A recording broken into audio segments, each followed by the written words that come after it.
When you buy a brand new car, you would probably want to change the sound system or upgrade the existing one to your taste. You could also wish to upgrade your car and then the thought of changing the stereo crosses your mind. Whatever comes to your mind, removing the car stereo is a necessary part of the upgrade, and if you feel confident doing it yourself, then you can pull it off using this guide. If you are ready to remove the car stereo from your dashboard, then follow the following steps. 1. Check the vehicle manual. Most manufacturers usually leave manuals that guide the removal of stereos in vehicles.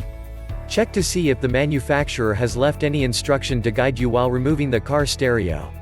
If you find any, we recommend that you take them seriously, as they will be helpful in the installation process. Most guides come with pictorial illustrations that aid the wiring process. So, you should always look out for the manual before you start uninstallation. If you can't find any print instructions, then your best bet would be to check online to see if there are articles or videos that can be of help. 2. Disconnect the battery. It is important that you disconnect the battery after checking the user manual. Ensure that the engine has been switched off before you try to check the battery disconnection. If you attempt to do anything without disconnecting the battery, it could lead to dangerous electrical shock. Ensure that you disconnect the battery appropriately and isolate the negative cable properly. Do this by putting it on a side where it is unlikely to touch the positive terminal or any conductor at all. 3. Loosen the screws. After disconnecting the battery, the uninstallation process starts. You have to get the right kind of screwdriver to remove the screws holding the stereo in the dashboard. There are screws that are hidden in crannies, so you have to use a flashlight and possibly get someone to help you at this point. Put all the screws in a container to prevent them from getting lost or mixed up with other screws and bolts. The preference for bolts is usually magnetic containers to prevent losing anyone during uninstallation. 4. Twitch it. While trying to remove the car stereo, you might have it easy when pulling out the stereo to access the wires that link it to several places. In other cases, you will have to remove some of the dashboard panels that secure the stereo. Once you have removed the stereo from the housing, you can remove the wires.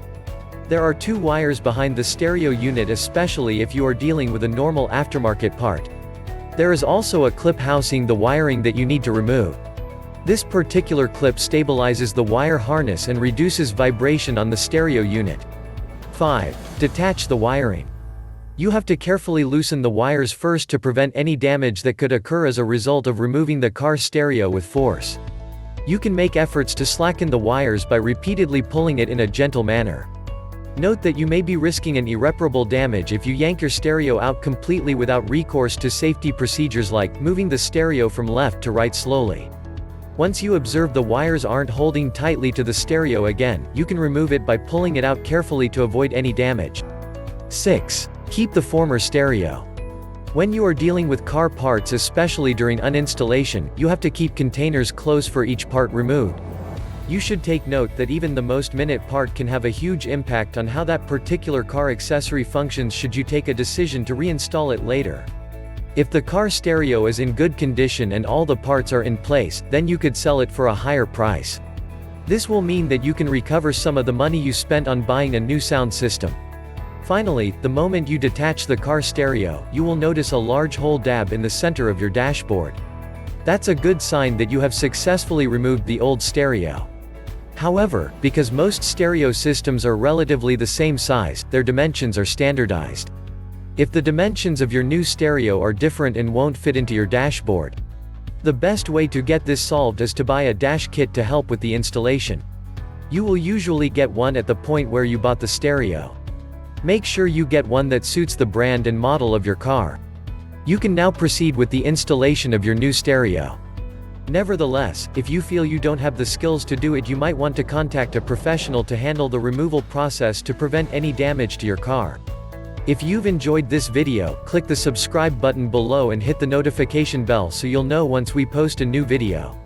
Also drop a comment below so we can know your thoughts. Finally, don't forget to check the description below for more details and visit our site www.zimcaraudio.com for more awesome car stereo content like this.